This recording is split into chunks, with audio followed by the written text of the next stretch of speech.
Hello friends and welcome to the channel. तो आज के इस वीडियो में हम बात करेंगे फंडामेंटल एनालिसिस के बारे में। तो फंडामेंटल एनालिसिस हो गया कि कंपनी बुक्स में कैसी है, उसके प्रॉफिट्स कैसे हैं, उसकी बैलेंस शीट कैसी है, क्या वो कंपनी एक प्रॉफिट मेकिंग कंपनी है या एक लॉस मेकिंग कंपनी है। तो ये सब चीज़ें हम एनालाइज करते हैं फंडामेंटल एनालिसिस में। तो सबसे पहले हमें जाना है screener.in नाम की वेबसाइट पे। वेबसाइट ओपन होने पे आपके सामने कुछ इस टाइप का इंटरफेस आएगा। यहाँ पे हमें कंपनी का नाम लिखना है। तो यहाँ पे मैं कंपनी का नाम डाल देता हूँ एंजल वन। थोड़ी देर आपको वेट करना है और यहाँ सामने आपके कंपनी आ जाएगी एंजल वन लिमिटेड। ठीक है, तो यहाँ से हमें कंपनी को एनालाइज करना स्टार्ट करना है। तो सबसे पहले इसमें आता है कंपनी की प्राइस। टॉप पे अगर आप देखो 28 इसकी प्राइस है, यानी एक शेयर 2828 का आपको मिल रहा है। इसके बाद अबाउट सेक्शन आता है। अबाउट मतलब आप इसमें कंपनी के बारे में पढ़ सकते हैं। जैसे ये कंपनी एक ब्रोकिंग सर्विस प्रोवाइड करती है, तो उस बारे में आप कंपनी को एनालाइज कर सकते हैं कि ये कंपनी क्या काम करती है अबाउट सेक्शन में जाके। अगर आपको कंपनी के बारे में थोड़ा और डिटेल में पढ़ना है, यहाँ पे एक रीड मोर नाम का कॉलम है, आपको इस पर क्लिक करना है और आपको इस कंपनी के बारे में कुछ और डिटेल्स मिल जाएंगी। लेकिन उसके लिए आपको पहले लॉगिन करना है, तो फिर जाके आप उसके बारे में थोड़ा ज़्यादा पढ़ सकते हो। ठीक है, तो नीचे आते हैं। नीचे आपको दिख रहा है यहाँ सामने मार्केट कैप। मार्केट कैप मतलब कंपनी का मार्केट वैल्यू, मतलब कंपनी की मार्केट में क्या वैल्यू है वो आपको मार्केट कैप बताता है। तो अगर ये वैल्यू 10,000 करोड़ से कम है तो कंपनी स्मॉल कैप है। अगर 10,000 करोड़ से 1,00,000 करोड़ के बीच में है तो कंपनी मिड कैप है। और अगर 1,00,000 करोड़ से ज़्यादा है तो कंपनी लार्ज कैप कंपनी है। तो इस केस में कंपनी एक मिड कैप कंपनी है, क्योंकि इसकी मार्केट कैप 10,000 से 1,00,000 करोड़ के बीच में है। सो उसके नीचे आता है करंट प्राइस, यानी कि जो आपका कंपनी का लेटेस्ट प्राइस चल रहा है वो आपकी करंट प्राइस आ गई। हाई लो, हाई मतलब इस कंपनी ने पिछले एक साल में हाईएस्ट क्या प्राइस टच किया है वो हाईएस्ट प्राइस, और लोएस्ट प्राइस जो टच किया है इस कंपनी ने पिछले एक साल में वो आपका आ गया लो में। इसके बाद आता है स्टॉक पीई। पीई का मतलब होता है प्राइस टू अर्निंग।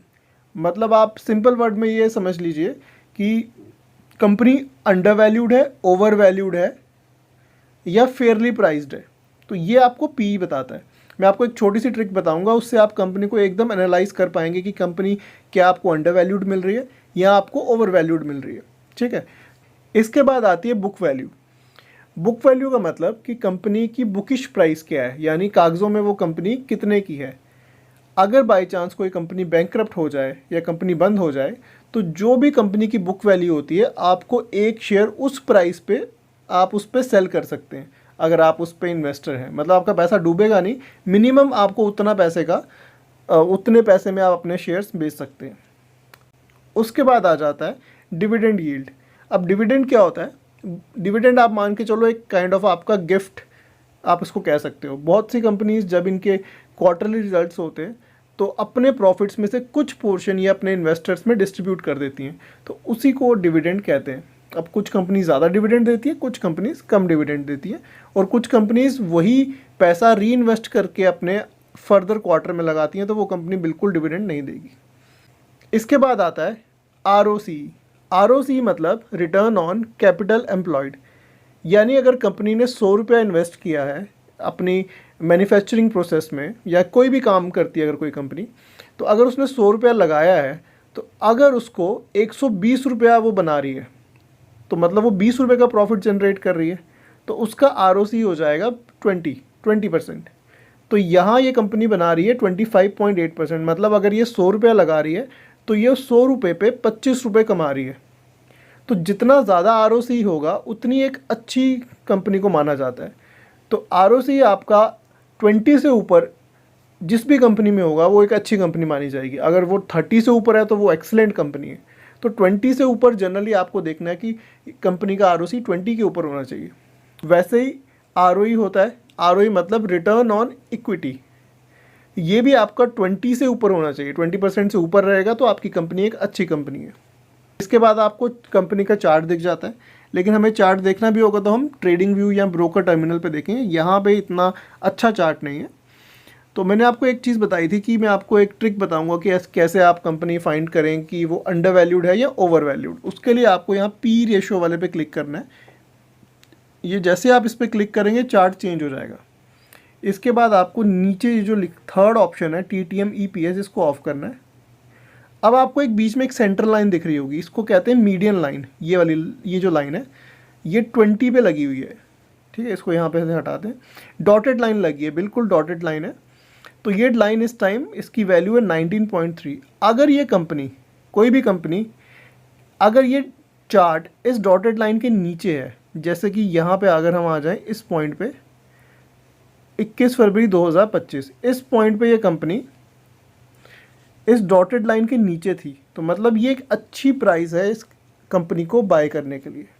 लेकिन हमें एग्जैक्ट प्राइस क्या, जो जिसमें हम इन्वेस्ट करेंगे, वो हमें निकलता है कैंडलस्टिक्स और टेक्निकल एनालिसिस से, ठीक है। तो एक जस्ट रफ आइडिया कि आपको कब कंपनी में इन्वेस्ट करना चाहिए। जब इस डॉटेड लाइन से ऊपर होगी तो बिल्कुल इन्वेस्ट नहीं करना, क्योंकि कंपनी आपको महंगी मिल रही है। और जब इस डॉटेड लाइन के नीचे होगी तब इन्वेस्ट करना है, लेकिन एग्जैक्ट किस प्राइस पे आपको इन्वेस्ट करना है वो निकलेगा टेक्निकल एनालिसिस से। तो फिर नीचे आ जाते हैं। ये कंपनी के कुछ प्रोज एंड कॉन्स है। इसमें आपने कुछ नहीं देखना, प्रोज ज़्यादा होने चाहिए, कॉन्स कम होने चाहिए। एक सिंपल सा फंडा है, हमें बस इतना ही चेक करना है, ठीक है। अगर आप इसको पढ़ना चाहें तो पढ़ सकते हैं। उसके बाद जो इंपॉर्टेंट चीज़ें हमें देखनी है वो आती हैं ये profit and loss. Profit and loss में आपको लास्ट के 3 साल देखने हैं। जैसे यहाँ पे मार्च 2023, 24 और 25, ये 3 साल आपको देखने हैं। लास्ट के 3 सालों में कंपनी प्रॉफिटेबल होनी चाहिए और वो प्रॉफिट्स बढ़ने चाहिए, तभी एक कंपनी अच्छी कंपनी मानी जाती है। जैसे अगर आप इस कंपनी में देखें तो सेल्स लगातार बढ़ रही है। मार्च 2023 में अगर आप सेल्स को देखोगे 3002 करोड़ की सेल्स, उसके बाद 4272, उसके बाद 5239, तो आपकी सेल्स बढ़ रही हैं। और नीचे अगर आप देखो ऑपरेटिंग प्रॉफिट, तो वो भी आपका कंसिस्टेंटली बढ़ रहा है। तो मतलब ये कंपनी एक प्रॉफिट मेकिंग कंपनी है। उसके बाद आपको नीचे आ जाना है, नेट प्रॉफिट भी आपका बढ़ना चाहिए। जैसे 890, फिर 1126, फिर उसके बाद 1172, तो ये भी आपका बढ़ना चाहिए अगर आपको एक अच्छी कंपनी सिलेक्ट करनी है तो।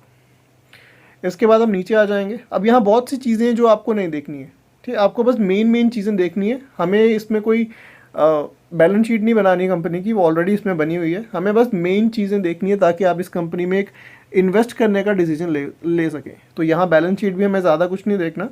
एक चीज़ आपको देखनी है, इक्विटी कैपिटल जो टॉप पे है, ये वाली ज़्यादा नहीं बढ़नी चाहिए। मतलब एक कांस्टेंट रहे, जैसे यहाँ 83, 84, 90 इतना रहे तो ठीक है, कांस्टेंट रहे तो ज़्यादा अच्छा है। तो ये आपको एक बार देख लेना है। उसके बाद नीचे आएंगे। इसके बाद जो सबसे इंपॉर्टेंट चीज़ हमें चेक करनी है वो है share holding pattern. Share holding pattern यानी कि इस कंपनी में कौन कौन इन्वेस्टेड है और कितना कितना उन्होंने अपना इन्वेस्टमेंट इस कंपनी में लगाया है। सबसे पहले आते हैं प्रमोटर्स। प्रमोटर्स यानी जिन्होंने इस कंपनी को बिल्ड किया है, जो इस कंपनी को जिन्होंने क्रिएट किया है, जो इस कंपनी के मालिक हैं, वो आगे प्रमोटर्स में। तो प्रमोटर होल्डिंग लास्ट के 3 सालों की हम अगर देखें तो ये 35%, 35% और यहाँ भी 35%, मतलब ये 35% के आसपास ही प्रमोटर होल्डिंग रह रही है, ज़्यादा फ्लक्चुएट नहीं कर रही। तो मतलब ये डिसेंट है। उसके बाद एफआईज इन्वेस्टमेंट देखते हैं। एफआईज यानी फॉरेन इंस्टीट्यूशनल इन्वेस्टर्स, जो फॉरेन के इन्वेस्टर्स जो इसमें जिन्होंने इस कंपनी में पैसा लगाया, उनका देखते हैं स्टेक क्या कर रहा है। 12% से यहाँ पे 2024 में 12%, फिर 13%, फिर 13%, मतलब ज़्यादा कोई माइनर चेंजेस नहीं है, ये भी ठीक है। डीआईज यानी कि डोमेस्टिक इंस्टीट्यूशनल इन्वेस्टर, जैसे कि आपके इंडिया में जो फंड हाउसेज होते हैं उनको हम डीआईज कहते हैं। तो वो 12%, 14%, फिर 14%, यानी ये भी एक तरीके से बढ़ ही रहे हैं, कम नहीं हो रहे, तो ये भी ठीक है। तो ये 3 चीज़ें आपको देखना बहुत ज़रूरी है। अगर प्रोमोटर्स अपना हिस्सा बेच रहे हैं, यानी अगर प्रोमोटर होल्डिंग जो ये पहला पॉइंट है, ये अगर बहुत ज़्यादा डिक्रीज़ हो रहा होता, जैसे 35% से यहाँ से ये 20% आ जाता, 20 से यहाँ 10% आ जाता, तो मतलब एक कंपनी में से प्रोमोटर्स बाहर निकल रहे हैं। तो उस कंपनी को आपको अवॉइड करना है, क्योंकि जिसमें प्रमोटर ही इंटरेस्टेड नहीं है कंपनी में, तो हम उसमें अपना इन्वेस्टमेंट नहीं डाल सकते। तो ये कुछ इंपॉर्टेंट चीज़ें हैं जो आपको एक कंपनी में देखनी है इन्वेस्ट करने से पहले। तो ये आपको कंपनी का नेचर बता देगी, क्या कंपनी प्रॉफिटेबल है या लॉस मेकिंग है, और क्या आपको इसमें इन्वेस्ट करना चाहिए या नहीं करना चाहिए। उसके बाद आता है कि what is the right price क्या है इस कंपनी में इन्वेस्ट करने के लिए, वो चीज़ आप निकालेंगे टेक्निकल एनालिसिस की हेल्प से। तो अगर आपको वीडियो अच्छा लगे तो इसे लाइक कर देना, और अगर चैनल अच्छा लगे तो इसे सब्सक्राइब कर देना, और अगर कोई आपके डाउट्स कुछ क्वेरीज हो तो उन्हें आप कमेंट सेक्शन में पूछ सकते हैं। Thanks for watching.